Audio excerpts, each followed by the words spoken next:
sur la question du confinement. Évidemment, le confinement, on ne peut souhaiter à personne d'être emprisonné, puisque c'est un emprisonnement. Même être emprisonné chez soi. D'autant que quand on est emprisonné, y compris chez soi, on se retrouve avec éventuellement des membres de sa famille, ce qui peut toujours réactiver des conflits plus ou moins latents au sein du couple, avec les enfants, entre frères et sœurs, etc. etc. Donc le confinement est une épreuve qu'on ne peut souhaiter à personne. Et cependant, voilà, je voudrais mettre l'accent sur ce cependant. Cependant, il n'est pas impossible que le confinement ait quelques vertus. Pourquoi? Parce que dans notre vie d'avant, si je puis dire, elle était caractérisée, notre vie d'avant, par donc un branchement, disons, des individus sur l'extérieur. Nous sommes extrêmement branchés par les applications, par le téléphone portable, par l'Internet, par les réseaux sociaux, etc. Nous sommes des homo connectivus. Bon, nous sommes connectés. Et avec donc tout ce que cette connexion peut avoir, peut éventuellement produire donc d'intéressant, mais aussi avec donc un branchement du sujet à cet extérieur qui fait que donc sa vie intérieure risque d'en pâtir. Et peut-être que le confinement, du moins si on le prend de ce côté-là, serait l'occasion pour se déconnecter, plus ou moins, parce que de toute façon, même confinés, comme nous le faisons maintenant, nous avons la possibilité de nous parler par donc l'Internet, par les téléphones portables, et donc cette extériorité reste, le contact avec les autres reste maintenu. Mais nous avons aussi de beaucoup plus grandes plages pour donc faire un retour sur soi, c'est-à-dire travailler sur soi-même, ce qui est souvent oublié dans le monde hyper connecté dans lequel nous sommes. Donc, je crois qu'il y a des vertus à ce retour sur soi, qui commencerait par une interrogation qui prendrait la forme suivante. Qu'est-ce que je veux? La forme suivante, c'est une forme, je dirais, essentielle, cette question. Qu'est-ce que je veux faire de ma vie? Évidemment, c'est une question qui se pose notamment pour les adolescents, mais qui se pose aussi pour les jeunes adultes ou pour les adultes. Veux-je continuer ma vie comme je l'ai pratiquée jusqu'à maintenant?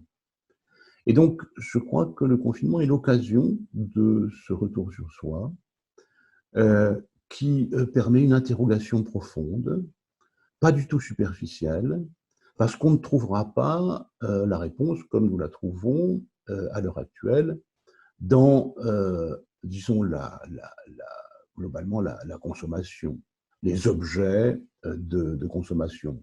Quand je dis je veux quelque chose, la question dans une société de consommation comme dans laquelle nous sommes, nous étions en tout cas, c'est je veux, par exemple, un iPod, ou je veux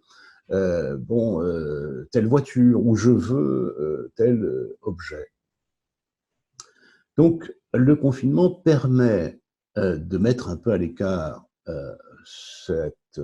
donc ce désir infini d'objets qui d'ailleurs n'est pas sans rapport avec le fait qu'il faut les produire et qu'il faut en produire de plus en plus, et que ceci ne peut que dégrader et aggraver donc la situation de l'environnement.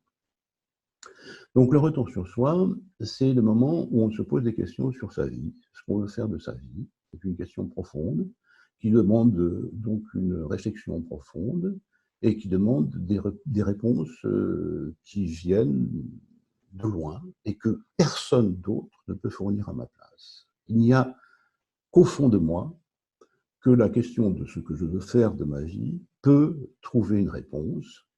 Et si une réponse se forme, alors la question qui se pose, c'est des moyens pour réaliser donc ce désir. C'est le passage, en gros, d'une économie de la jouissance, je jouis tout de suite de l'objet que j'achète, puis après c'est fini, il faut que j'en achète un autre, à une économie du désir. Il faut que je me projette dans un futur désirable pour moi et que je fasse donc quelque chose de ma vie et que, aussi bien, je m'engage dans des pratiques qui sont des pratiques de formation, qui peuvent être longues. Si je veux devenir, par exemple, je ne sais pas, médecin, c'est une question à l'heure actuelle qui n'est pas si sotte, alors ça veut dire qu'il va falloir que je m'engage dans des études pour 5 ou 10 ans. Si je veux devenir musicien, il va falloir que bon, je commence à pratiquer un instrument, lire la musique, etc. Donc, c'est des questions qui impliquent en même temps une ascèse. La réponse implique une ascèse. La réponse implique quelque chose que je ne peux pas obtenir tout de suite, une sorte de projet. Alors, je pense que ce rapport-là est important, parce qu'entre le sujet qui désire, le sujet ne désire que s'il construit un projet qui est un projet à long terme, viable pour lui, et qui peut changer sa vie. Parce que ce qu'on rencontre souvent, c'est beaucoup d'adolescents qui n'ont pas de projet et qui se contentent donc de consommer ce qu'on leur offre, y compris même de consommer ce qu'on leur offre à l'école comme savoir, mais qui n'ont pas fait de projet pour eux de construire avec tout cela quelque chose qui serait significatif pour leur propre vie. Donc je pense que tout bien pesé, si le confinement peut avoir beaucoup d'inconvénients, il peut avoir aussi quelques avantages, dont celui de s'interroger sur soi pour savoir ce que l'on veut au juste, question essentielle.